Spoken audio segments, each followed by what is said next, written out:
Hello बच्चों, हाजिर हूँ आज एक नई वीडियो एंड इम्पॉर्टेंट वीडियो के साथ आपके सामने। क्लास 12 बायोटेक्नोलॉजी यूनिट का प्रिंसिपल एंड प्रोसेस चैप्टर का एक इम्पॉर्टेंट टॉपिक जो क्लास 12 बोर्ड के एग्जाम में और नीट के पॉइंट ऑफ व्यू से बहुत ही इम्पॉर्टेंट है। आज हम लोग एनसीईआरटी के लाइन बाय लाइन और उसके डायग्राम के जरिए इसको समझने वाले हैं। इस टॉपिक का नाम है हमारा रिकॉम्बिनेंट डीएनए टेक्नोलॉजी, जिसको शॉर्ट में आप आरडीएनए टेक्नोलॉजी के नाम से भी जानते हैं। ठीक है, तो रिकॉम्बिनेंट डीएनए होता क्या है, सबसे पहले हम लोग इसको देखते हैं। ठीक है,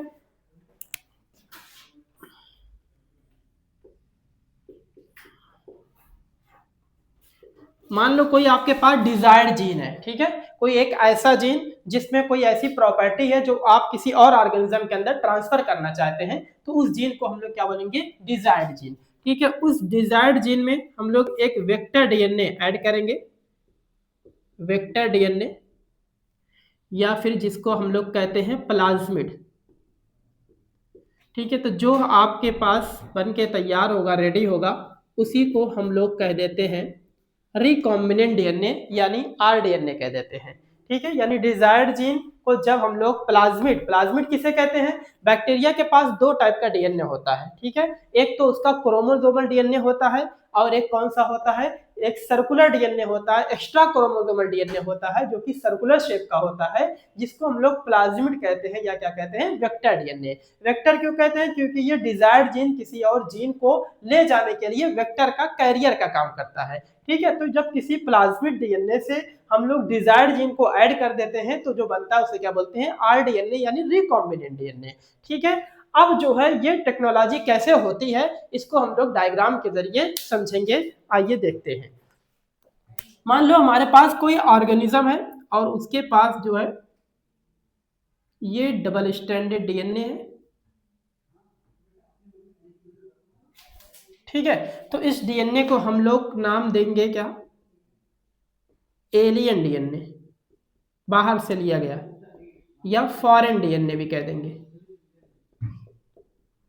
फॉरेन डीएनए कहें या एलियन डीएनए कहें। ठीक है, अब इसके पास मान लो कोई जीन है ऐसा, अब इसके पास मान लो कोई जीन है ऐसा, ठीक है, जिसके अंदर कोई ऐसी प्रॉपर्टी है जो हम दूसरे ऑर्गेनिज्म के अंदर ट्रांसफर करना चाहते हैं, तो हम डायरेक्टली किसी जीन को किसी और ऑर्गेनिज्म के अंदर ट्रांसफर नहीं कर सकते, ये बात याद रखना, क्योंकि वो जीन सेल्फ रेप्लिकेट नहीं करेगा। ठीक है, खुद से वो कॉपी नहीं बना पाएगा। उसके लिए हमें जरूरत पड़ती है किसकी, प्लाज्मिड या वेक्टर डीएनए की, जो कि हमें बैक्टीरिया से लेना होता है, और जो कि आपको पता है वो कैसा होता है, सर्कुलर शेप का होता है, वो सर्कुलर शेप का होगा। ठीक है, डीएनए डबल स्टैंडर्ड ही होता है, आपको पता है, हम यहाँ पे डायग्राम में ऐसे दिखाएंगे।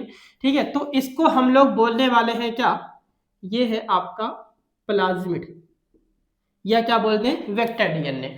ठीक, तो अब इसके जीन को यहाँ पे हमें क्या करना है, ऐड करना है। उसके लिए हमें जरूरत पड़ती है एक एंजाइम की, जिसका नाम है रेस्ट्रिक्शन एंडोन्यूक्लियेज। उससे हम लोग कट करते हैं, यानी इस जीन को यहाँ से कट करेंगे और इसको भी कट करेंगे और दोनों को क्या करेंगे, ऐड कर देंगे, तो हमारा क्या बन जाएगा, आरडीएनए, रिकॉम्बिनेंट डीएनए बन जाएगा। तो हमें यहाँ पे जरूरत है एक एंजाइम की, उसका नाम क्या है, रेस्ट्रिक्शन एंडोन्यूक्लियर। इसको हम लोग मॉलिक्यूलर सीजर के नाम से भी जानते हैं, आणविक कैंची, यानी ये मॉलिक्यूल को, डीएनए मॉलिक्यूल को क्या करता है, कट करता है, इसलिए मॉलिक्यूलर सीजर बहुत बार एग्जाम में पूछा गया। ठीक है, रेस्ट्रिक्शन एंडोन्यूक्लियस एंजाइम, तो जो रेस्ट्रिक्शन एंडोन्यूक्लियस एंजाइम यहाँ पे होगा वही यहाँ पे भी कट लगाएगा, ये बात याद रखना। ठीक है, क्योंकि कट दोनों सेम रेस्ट्रिक्शन एंडोन्यूक्लियस लगाएंगे। ठीक है, फॉरेन डीएनए को और प्लाज्मिड यानी वेक्टर डीएनए को दोनों सेम रेस्ट्रिक्शन एंडोन्यूक्लियस से कट करेंगे। क्यों, रीजन पूछा जाता है, क्योंकि दोनों को कट करने के बाद जो एंड मिलेगा उसको हम लोग बोलते हैं स्टिकी एंड, वो एंड सेम होना चाहिए। जैसे मान लो ये हमारा एक डीएनए है, इसको यहाँ से हमने कट किया, तो ये इसका क्या कहलाएगा, रेस्ट्रिक्शन, ये स्टिकी एंड कहलाएगा।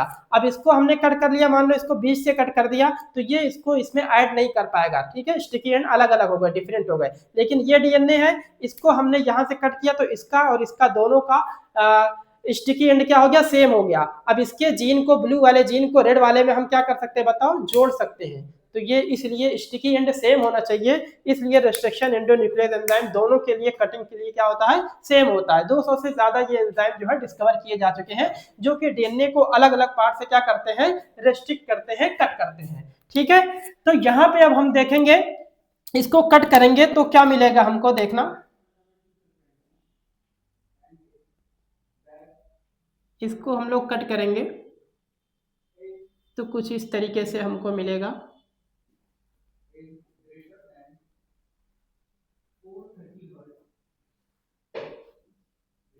ठीक है, कुछ इस तरीके का पार्ट मिलेगा, और इसको भी हम लोग क्या करने वाले हैं, कट करने वाले हैं सेम रेस्ट्रिक्शन एंडोन्यूक्लियस से। तो दोनों का स्टिकी एंड क्या होना चाहिए, सेम होना चाहिए, यानी जहां पे ये जितना होगा, ठीक है, उतना ही यहाँ पे स्पेस होगा, स्टिकी एंड मतलब सेम होगा। ठीक है, अब इसको क्या कर लेंगे, इस जीन को हमें यहाँ पे क्या करना है, ऐड करना है, और इसको ऐड करने के लिए हमें जो है, इसको हमें ऐड करने के लिए एक अलग से एंजाइम की जरूरत पड़ती है, जिसको बोलते हैं डीएनए लाइगेज। ठीक है, तो यहाँ पे हम लोग क्या करेंगे, एक एंजाइम लेंगे डीएनए लाइगेज, ये भी पूछा गया है। ठीक है, किसी डिजायर्ड जीन को, ठीक है, प्लाज्मिड के अंदर जोड़ने के लिए कौन सा एंजाइम लगता है, तो डीएनए लाइगेज लगता है। अब इसको इसमें हम लोग जोड़ेंगे, इसको यहाँ पे हम लोग जोड़ देंगे। ठीक है, इसको यहाँ पे हमने क्या कर दिया, इस डिजायर्ड जीन को, ठीक, इसके अंदर ट्रांसफर कर दिया। अब ये जो बन के तैयार हुआ, रेडी हुआ, इसी को हम लोग क्या बोल देंगे, आरडीएनए, रिकॉम्बिनेंट डीएनए, ये हमारा बनके रेडी हो गया। और यहाँ पे इसको जोड़ने के लिए कौन सा एंजाइम लगा, डीएनए लाइगेज, इसलिए इस प्रोसेस को एक नाम देते हैं हम लोग, ठीक है, लाइगेशन बोलते हैं, लाइगेशन फेज बोले, इसको बोलेंगे लाइगेशन, क्योंकि यहाँ पे डीएनए लाइगेज का यूज किया गया। ये हमारा बन गया रिकॉम्बिनेंट डीएनए। अब ये जो जीन था, इसके अंदर जो स्पेशल कैरेक्टर था, वो कैरेक्टर इसके अंदर क्या हो चुका है, ट्रांसफर हो चुका है। तो ये हमारा क्या बन चुका है, अब ये प्लाज्मिड वेक्टर नहीं है, ये क्या है, ये आरडीएनए बन चुका है, रिकॉम्बिनेंट डीएनए। इसमें हमने इस जीन को ट्रांसफर कर दिया। अब क्या करेंगे, इसकी कॉपी बना लेंगे। ठीक है, इसकी ढेर सारी कॉपी बना लेंगे। तो इसके लिए कॉपी बनने को क्लोनिंग बोलते हैं, क्लोनिंग, डीएनए की कॉपी करना है यहाँ पे। ठीक है, तो इसके लिए एक क्लोनिंग होस्ट की जरूरत पड़ेगी। ठीक है, क्लोनिंग होस्ट यहाँ पे हमारा हो जाएगा क्या, कोई बैक्टीरिया हो जाएगा, क्योंकि प्लाज्मिड बैक्टीरिया के अंदर ही होता है। तो ले लेते हैं हम लोग ई कोलाई, इश्चेरिशिया कोलाई ले लेंगे। ठीक है, और इसको हम लोग बोलेंगे क्या, cloning host, cloning host.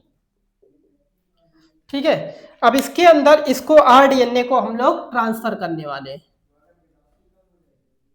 RDNA को हम क्या कर देंगे, यहाँ पे ट्रांसफर कर देंगे, आरडीएनए को ट्रांसफर कर दिया हमने। ठीक है, इस बैक्टीरिया के अंदर। अब इस बैक्टीरिया की जैसे जैसे कॉपी बनेगी, ठीक, इस बैक्टीरिया की जैसे जैसे कॉपी बनेगी, वैसे वैसे हमारा क्या हो जाएगा, आरडीएनए की भी कॉपी बनके रेडी हो जाएगी।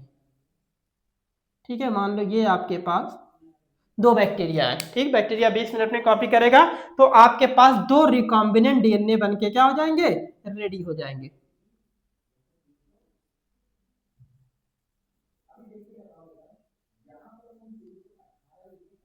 ठीक है, 2 रिकॉम्बिनेंट डीएनए आपके पास यहाँ पे देखो बनके रेडी हो गए। ठीक, इसी तरीके से एक सेल से लगभग 15 से 100 कॉपी जो है बनके तैयार हो जाती है, और बैक्टीरिया आपको मालूम है 20 मिनट में डिवाइड कर जाता है, डबल हो जाता है।